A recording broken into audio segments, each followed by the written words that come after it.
Hello বন্ধুরা, আপনাদেরকে স্বাগত জানাই। সামনেই তো 25শে ডিসেম্বর, বড়দিন, প্রভু যিশুর জন্মদিন। যদিও বাইবেলে সুনির্দিষ্ট করে যিশুর জন্মের দিন উল্লেখ করা নেই। ইতিহাস অনুযায়ী 24শে ডিসেম্বর রাতে প্রভু যিশুর জন্ম হয়েছিল। তবে অনুমান করা হয় 336 খ্রিস্টাব্দে প্রথম বড়দিন পালন করা হয় ক্যাথলিক রাজা কনস্ট্যান্টাইনের আমলে। এর কয়েক বছর পর পোপ জুলিয়াস ঘোষণা করেন 25শে ডিসেম্বর উদযাপন হবে খ্রিস্টমাস হিসাবে। আর ভারতবর্ষে প্রথম খ্রিস্টমাস পালন করা হয় 1668 সালে। জবচার্নক প্রথম বড়দিন পালন শুরু করেছিলেন বলে শোনা যায়। বলা হয় বিশ্ব থেকে হিংসা ভেদাভেদ মুছে ফেলতে জন্ম হয়েছিল প্রভু যিশুর। তো চলুন আজ আপনাদেরকে শোনাই প্রভু যিশুর জীবন কাহিনী। যদিও আপনারা জানেন, তাও একবার শোনার অনুরোধ রইল। তো চলুন শুনতে থাকুন। আপনাদের সাথে আমি অনামিকা। ঈশ্বর প্রথম মানুষ আদম ও হওয়াকে সৃষ্টি করে তাদের মহা সুখে ও শান্তিতেই রেখেছিলেন। কিন্তু তারা স্বেচ্ছায় উচ্চাবিলাস, লোভ ও অবাধ্যতার পাপ করে এই পৃথিবীতে বিতাড়িত হয়েছিলেন। ফলে মানুষের মধ্যে পাপ ও প্রলোভনের বীজ ও প্রভাব রয়েই গেল। কিন্তু ঈশ্বর মানুষের কাছে প্রতিশ্রুতি দিয়েছিলেন তিনি একজন মুক্তিদাতা সহায়ককে পাঠাবেন। তিনি মানুষকে পাপ, অন্যায়, অবিচার থেকে মুক্ত করে স্বর্গে যাবার পথ দেখিয়ে দেবেন। যিশু যে এ পৃথিবীতে আসবেন তার জন্মের বহু বৎসর পূর্বেই ঈশ্বর বিভিন্ন ভাববাদীদের দ্বারা তা প্রকাশ করেছেন। ভাববাদীদের কথা মতো মানুষের মুক্তির জন্য প্রভু যিশু এই পৃথিবীতে এসেছিলেন। মনে করা হয় প্রভু যিশু হলেন ঈশ্বরের পুত্র, আর প্রভু যিশুকে ঈশ্বর পৃথিবীতে পাঠিয়েছিলেন মানুষকে পাপ ও অন্যায় কাজ থেকে দূরে সরিয়ে ন্যায় ও সত্যের পথে চলার শিক্ষা দিতে। গালিল প্রদেশে এক নিষ্পাপ কুমারী বাস করতেন। তার নাম ছিল মারিয়া বা মারিয়াম। এই মারিয়ামের গর্ভে পবিত্র আত্মার শক্তিতে এক শিশুর জন্ম হয়। তার নাম যিশু। এই যিশু কথার অর্থ মুক্তিদাতা বা ত্রাণকর্তা। একদিন মারিয়াম প্রার্থনায় রত ছিলেন। ঠিক সেই সময় ঈশ্বর গ্যাব্রিয়েল দূতকে মারিয়ামের নিকট পাঠালেন। দূত মারিয়ামকে অভ্যর্থনা করে বললেন, প্রণাম মারিয়াম, প্রভু তোমার সহায়। তুমি পৃথিবীর সকল নারীদের মধ্যে উত্তম ও ঈশ্বরের প্রসাদে পূর্ণা। তোমার গর্ভে এক শিশুর জন্ম হবে। তুমি তার নাম রাখবে যিশু। দূতের কথায় মারিয়াম খুব ভয় পেয়ে গেলেন। তিনি বললেন, ইহা কি করে সম্ভব? আমি যে কুমারী। দাউদ বংশে যোসেফের সাথে আমার বিয়ের কথাবার্তা হয়েছে, কিন্তু আমি তো এখনও কোনো পুরুষের সংসর্গে আসেনি। দূত বললেন, ভয় পেও না মরিয়াম, ইহা ঈশ্বরের পরিকল্পনা। তুমি পবিত্র আত্মার শক্তিতেই যিশুর মা হবে। স্বামী স্ত্রী রূপে তোমার কোনো পুরুষের সংস্পর্শে আসার প্রয়োজন নেই। মারিয়াম তখন খুব আনন্দিত হলেন এবং বললেন, আমার ইচ্ছা নয়, প্রভুর ইচ্ছাই আমাতে পূর্ণ হোক। তখনই কুমারী মারিয়া পবিত্র আত্মার শক্তিতে গর্ভবতী হলেন। পাশের গ্রামে তার দিদি এলিজাবেথ থাকতেন। মারিয়াম সেই দিদিকে তার সেই সব কথা জানালেন। এদিকে এলিজাবেথও স্বপ্নে দৈববাণী শুনেছিলেন তার যে পুত্র সন্তান জন্মাবে সে হবে মারিয়ামের পুত্র যিশুর অগ্রদূত, এবং তার নাম যোহন রাখার কথাও দৈববাণীতে বলা ছিল। ধর্মপরায়ণ ও ঈশ্বরের একান্ত অনুগত সাধু ব্যক্তি মরিয়ামের বাগদত্তা স্বামী যোসেফ এই অবস্থায় লোকলজ্জা ও সমাজনীতির ভয়ে মরিয়ামকে ছেড়ে পালিয়ে যেতে চাইলেন। তখন ঈশ্বরের এক দূত স্বপ্নে তাকে দেখা দিয়ে বললেন, যোসেফ, তুমি মরিয়ামকে ত্যাগ করো না। তুমিই তা দেখাশোনা ও রক্ষণাবেক্ষণ করবে। ভয় করো না, কারণ তার গর্ভে যে শিশু এসেছে তিনি মুক্তিদাতা যিশু। তিনিই মানুষকে পাপ থেকে উদ্ধার করবেন। যোসেফ তখন দূতের কথায় বিশ্বাস করলেন এবং আজীবন মরিয়ামের রক্ষণাবেক্ষণের ভার গ্রহণ করলেন। সেই সময় সম্রাট অগাস্টাসের আদেশ হল নিজ নিজ বংশ অনুযায়ী নিজেদের জন্মস্থানের শহরে গিয়ে লোক গণনার জন্য সবার নাম লেখাতে হবে। যোসেফ ও মারিয়াম ছিলেন দাউদ বংশজাত। তাদের শহর ছিল জেরুজালেমের বেথেলেম শহর। সুতরাং যোসেফ গালিল দেশ থেকে তার গর্ভবতী স্ত্রী মারিয়ামকে নিয়ে নিজ শহর বেথেলেম নগরে গেলেন। নাম লেখার কাজ শেষ করতে করতে রাত হয়ে গেল। রাত কাটাবার জন্য তারা কারো বাড়ি বা পান্থশালায় কোথাও স্থান পেলেন না। সবই ছিল লোকে ভরা। উপায় না দেখে তারা পাহাড়ের পাশে এক গোশালায় আশ্রয় নিলেন। সেই রাতেই মারিয়ামের প্রসব ব্যথা দেখা দিল, আর সেই গোয়াল ঘরেই প্রভু যিশুর জন্ম হলো। মারিয়াম সেই কনকনে শীতের রাতে যিশুকে একখণ্ড কাপড়ে জড়িয়ে গরু ও ভেড়ার খড়কুটার চাপপাত্রে শুইয়ে রাখলেন। তখন আকাশে দেখা দিল এক অদ্ভুত উজ্জ্বল তারকা, আর এই তারাই পৃথিবীতে ঘোষণা করল প্রভু যিশুর জন্মের কথা। এইভাবেই অতি দীনবেশে মানবজাতির ত্রাণকর্তা যীশুখ্রিস্টের জন্ম হল। সেই সময় রাতে কয়েকজন রাখাল রাত জেগে বেথেলেমের মাঠে নিজেদের মেষপাল পাহারা দিচ্ছিল। হঠাৎ করে ঈশ্বরের এক দূত তাদের কাছে এসে উপস্থিত হলেন। তার উপস্থিতিতে চারিদিক আলোয় ঝলমল করে উঠল। রাখালেরা খুব ভয় পেয়ে গেল। দূত তাদের বললেন, তোমরা ভয় করো না, আমি তোমাদের এক মহা আনন্দের সংবাদ দিতে এসেছি। এ সংবাদ বিশ্ব মানবজাতির জন্যেও এক আনন্দের খবর। যাও, তোমরা গিয়ে দেখো, বিশ্বত্রাতা যিশুর জন্ম হয়েছে দাউদনগরে এক গোশালায়। সাধু যোসেফ ও তার মা মারিয়াম কাপড়ে জড়িয়ে তাকে জাবপাত্রে শুইয়ে রেখেছেন। আর সঙ্গে সঙ্গে স্বর্গ থেকে একদল দূত নেমে এলো, আর তারা ঈশ্বরের স্তব করতে লাগল। দূতেরা চলে গেলে রাখালেরা নিজেদের মধ্যে বলাবলি করল, চল দূতের কথা মতো বেথেলেমে গিয়ে দেখি। তারা তাড়াতাড়ি গিয়ে দেখল মারিয়াম ও যোসেফ শিশু যিশুকে জাবপাত্রে শুইয়ে রেখেছে। শাস্ত্রবাণী ও দূতদের কথা মতো যিশুকে দেখে তারা খুব আনন্দিত হলো ও যিশুকে প্রণাম করল। তারা ঈশ্বরের স্তব ও প্রশংসা করতে করতে ফিরে এলো। তারা অন্যান্য মেষপালক, রাখাল ও অন্য যাদের সঙ্গে দেখা হলো তাদের সবার কাছে ত্রাণকর্তা যিশুর আগমনের কথা প্রচার করতে লাগল। যিশুর জন্মের 8 দিনের দিন ইহুদিদের রীতি অনুযায়ী যোসেফ ও মারিয়াম যিশুকে মন্দিরে নিয়ে গিয়ে ঈশ্বরের নিকট উৎসর্গ করেন। উৎসর্গের চিহ্নস্বরূপ তারা একজোড়া কবুতর ছেড়ে দিয়েছিলেন। মন্দিরের যাজক সিমোন যিশুকে কোলে করে নিয়ে মহা আনন্দে ঈশ্বরের নিকট উৎসর্গ করেন। সিমোন ও ঈশ্বরের আরেক সেবিকা হান্না ঈশ্বরের প্রেরণায় যিশুকে মানবজাতির উদ্ধারকর্তা হিসাবে চিনতে পেরে ঈশ্বরকে ধন্যবাদ দিলেন এবং মহাপ্রভু স্তব ও প্রশংসা করলেন। আর ঠিক এই সময়ই আকাশে সেই অদ্ভুত উজ্জ্বল তারাটি দেখে পূর্ব দেশের 3 পণ্ডিত বুঝতে পারলেন যে শাস্ত্রবাণী অনুযায়ী নিশ্চয়ই মানবজাতির মুক্তিদাতা প্রভু যিশুর জন্ম হয়েছে। তারা পরামর্শ করে শিশু যিশুকে দেখার জন্য তারাটিকে লক্ষ্য করে যাত্রা শুরু করলেন। যিশুর জন্য উপহারস্বরূপ সঙ্গে করে তারা নিয়ে এলেন স্বর্ণ, সুগন্ধিত ধূপ ও গন্ধরস। বহুদূরের পথ হেঁটে তারা জেরুজালেমের রাজা হেরোডের দরবারে এসে উপস্থিত হলেন। তারা রাজাকে জিজ্ঞাসা করলেন, ইহুদিদের যে নতুন রাজা জন্ম নিয়েছে তিনি কোথায়? আমরা আকাশে অদ্ভুত তারাটি দেখে বুঝেছি যে তিনি জন্মেছেন। আমরা তাকে প্রণাম করতে এসেছি। এই কথা শুনে হেরোড রাজা খুব উদ্বিগ্ন যেমন হলেন তেমনি ভীতও হলেন। তিনি ভাবলেন, আমি জুডিয়ার রাজা, আমার রাজ্যে আবার আরেক রাজার আবির্ভাব।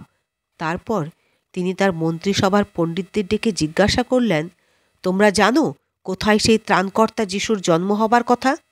তারা তখন রাজা হেরোডকে বললেন, জুডিয়ার অন্তর্গত বেথেলহেমে, কারণ ভাববাণী মিখা তার ভবিষ্যৎবাণীতে একথাই লিখেছেন।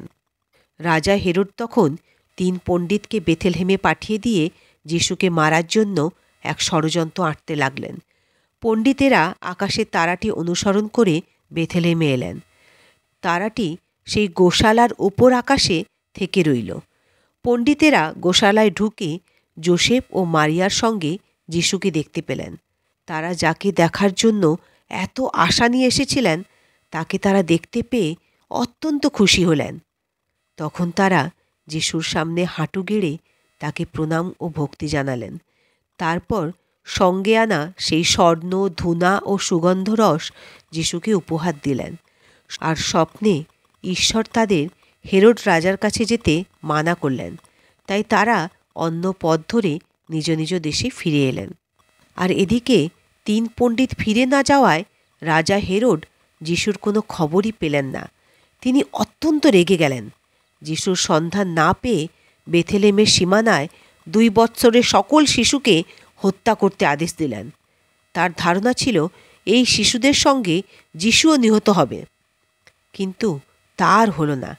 যিশুর প্রাণ রক্ষার জন্য একজন স্বর্গদূত যোসেফকে বললেন, শিশু যিশুকে ও তার মাকে নিয়ে মিশর দেশে পালিয়ে যাও।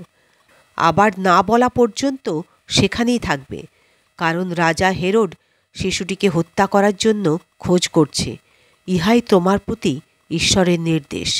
যোসেফ তখন যিশু ও মারিয়াকে নিয়ে মিশর দেশে চলে গেলেন এবং সেখানেই বসবাস করতে লাগলেন। তারপর কয়েক বছর পরে রাজা হেরোদের মৃত্যু হলে ঈশ্বরের দূত যোসেফকে দেখা দিয়ে যিশু ও মারিয়ামকে নিয়ে আবার নিজের দেশে ফিরে আসতে বললেন।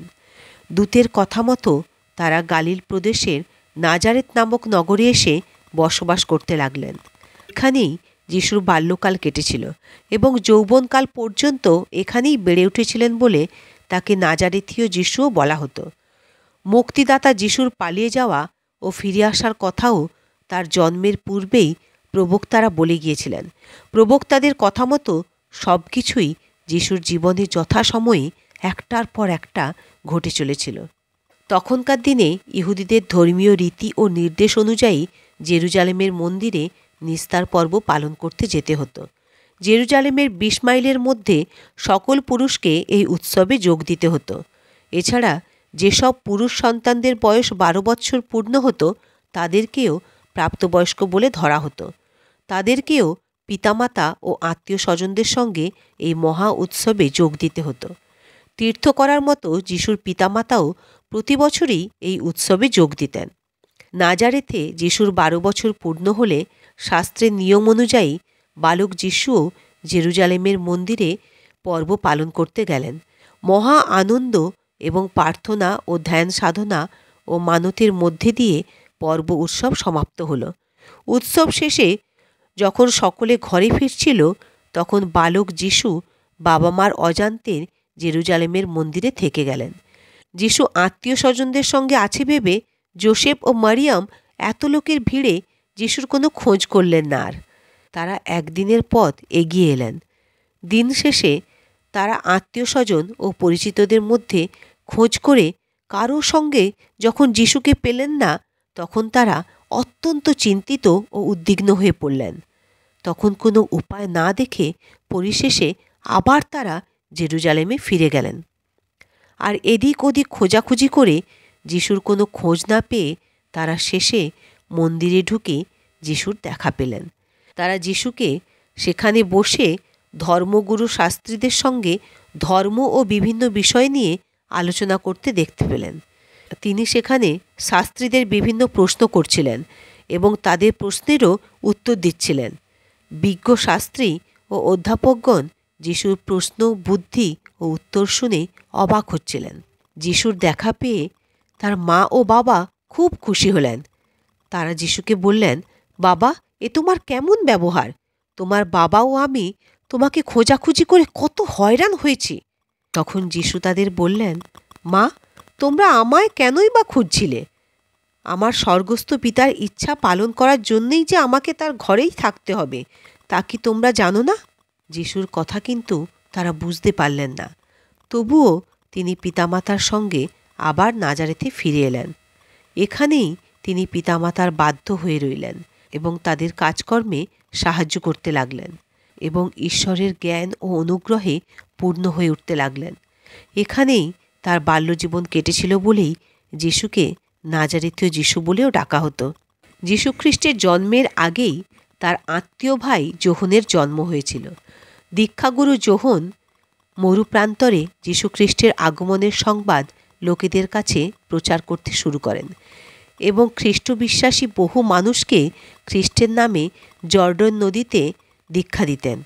দীক্ষাগুরু যোহন যখন জর্ডন নদীতে দীক্ষা দিতেন, তখন যিশু গালিল প্রদেশের নাজারেত থেকে দীক্ষা নেওয়ার জন্য জর্ডন নদীর তীরে এসে উপস্থিত হলেন।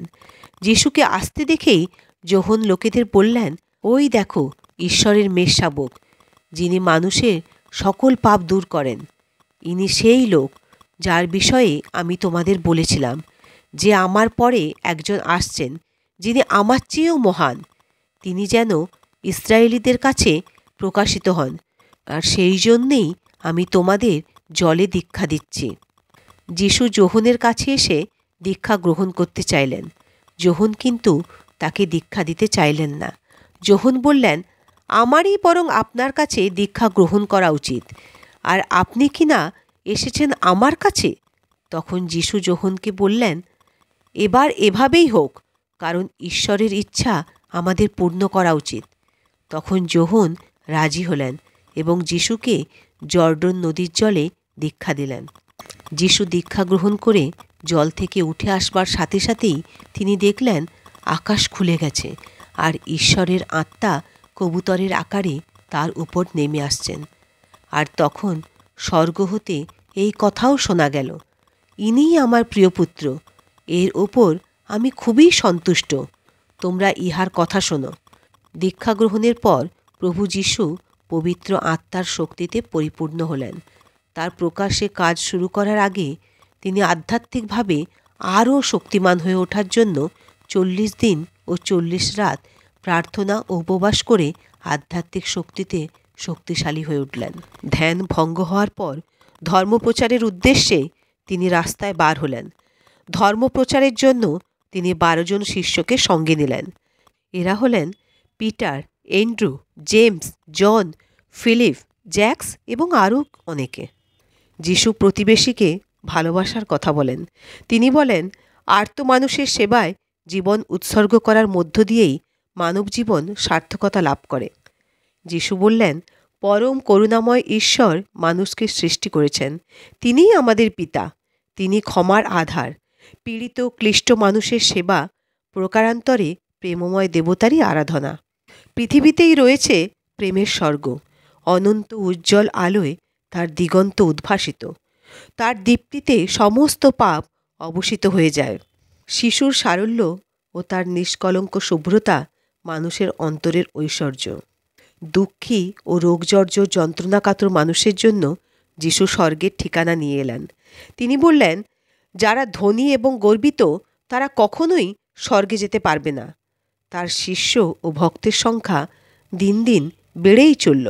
তবে যাজক সম্প্রদায় ও অন্যান্য স্বার্থান্ধ প্রভাবশালী মানুষজন যিশুর ওই জনপ্রিয়তা মেনে নিতে পারলেন না। তাকে বিব্রত করার পাশাপাশি তার বিরুদ্ধে শুরু হলো হীন ষড়যন্ত্র। তারা ঘোষণা করল, যিশুকে যে শাসকদের হাতে তুলে দেবে তাকে পুরস্কৃত করা হবে।